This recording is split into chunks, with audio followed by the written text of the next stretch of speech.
Salam əziz uşaqlar. Bugünkü dərsimizdə biz dərsliyin ikinci bölməsi olan Dünyamızı Tanıyaq bölməsindən 4-cü fəslə başlayacağıq və bu fəslin adı Milli Bayramlar adlanır. Gəlin bu fəsildən ilk mövzuya keçək. İlk mövzu ilə tanış olmamışdan əvvəl dərsliyin səhifəsində verilmiş A tapşırığının şərtinə baxaq.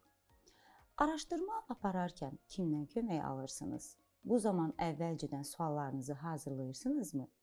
Yəqin ki, xatırlayırsınız ki, bizim dərsliyimizdə tez-tez araşdırma xarakterli tapşırıqlar olur və biz sizdə evdə araşdırma aparmağı təklif edirik.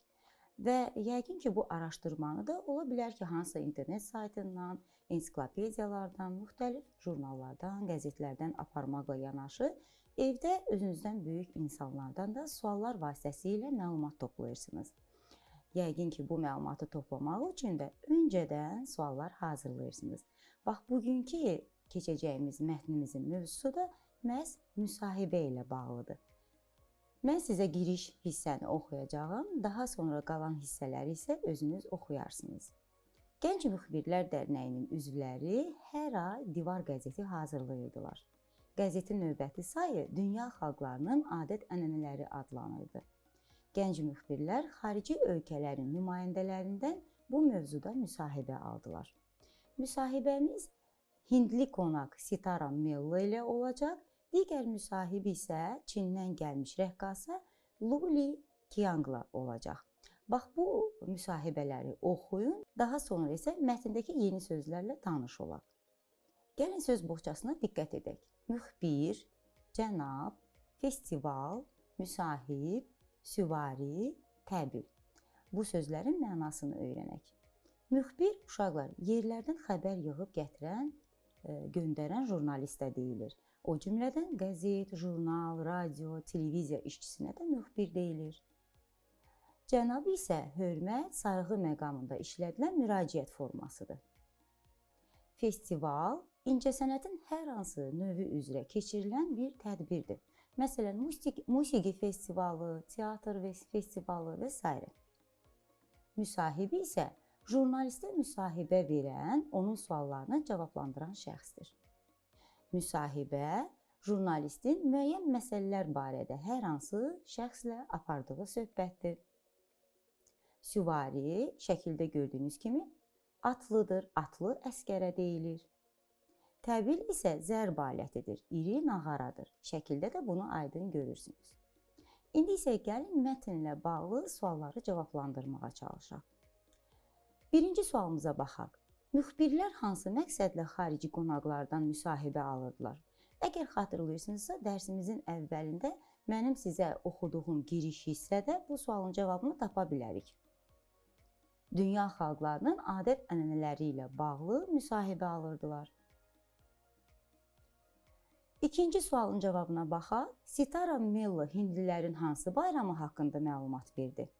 Və birinci müsahibə hissəsini oxuduqda görəcəksiniz ki, burada söhbət Hindistanda keçirilən Holi bayramından gedir. Növbəti sualımıza baxaq. Holi bayramında istifadə olunan rənglərin mənası nədir? Elə həmin hissədə Holi bayramında istifadə olunan rənglərin mənası da verilmişdir. Belə ki, yaşıl rəng canlanmanı, mavi rəng sakitliyi, sarı rəng isə Allaha bağlılığı ifadə edir. Gəlin 4-cü sualımıza baxaq. Luli Qiang hansı rəqs haqqında məlumat vermişdi? Yəqin ki, ikinci müsahibədə söhbətin məhz bu rəqsdən getdiyini gördünüz. Burada söhbət şirlər rəqsindən gedirdi. 5-ci sualın cavabını tapmağı isə sizə həvalə edirəm. Şirlər rəqsi hansı hadisə ilə bağlıdır? Əlbəttə ki, elə həmin hissədə bu rəqsin tarixi ilə bağlı məlumat əldə edib bu sualı da cavablandırarsınız. Gəlin növbəti tapşırığımıza baxaq. Onu da qeyd edim ki, bu araşdırma xarakterli bir tapşırıqdır. Bu tapşırığın şərtində qeyd olunur ki, Azərbaycan rəqslərindən biri haqqında araşdırma aparın. Sizə tövsiyə edərdim ki, gördüyünüz bax bu yarımbaşlıqlar altında topladığınız məlumatı qruplaşdırasınız. O zaman axtardığınız məlumat həmin yarımbaşlıqlara əsasən daha tez tapılar. Birinci yarımbaşlığımız rəqsin yaranma tarixi olacaq. ikinci rəqsin mövzusu, daha sonra rəqsin musiqisi və rəqsin ifa xüsusiyyətləri. Bax, araşdırmanı da elə bu yarım başlıqlar altında toplayarsınız. İndi isə gəlin növbəti mövzumuza keçək. Bu mövzu isə müsahibəyə necə hazırlaşmalı adlanır. Bunun üçün A tapşırığının şərtinə baxaq. Taylandda Yeni il bayramı Songkran adlanır. Bu bayrama su bayramı da deyilir. Həmin gün insanlar küçəyə çıxıb bir-birinin üstünə su atırlar. Təsəvvür edin ki, bir Taylandlı ilə görüşmüsünüz. Songkran bayramı haqqında daha geniş məlumat almaq üçün ona hansı sualları verərdiniz? Bax, elə bugünkü dərsimiz də məhz müsahibəyə hazırlaşmaqdan ibarət olacaq. Gəlin görək, müsahibəyə hazırlaşarkən nə etmək lazımdır? Bunun üçün faydalı məsləhətimizi oxuyaq.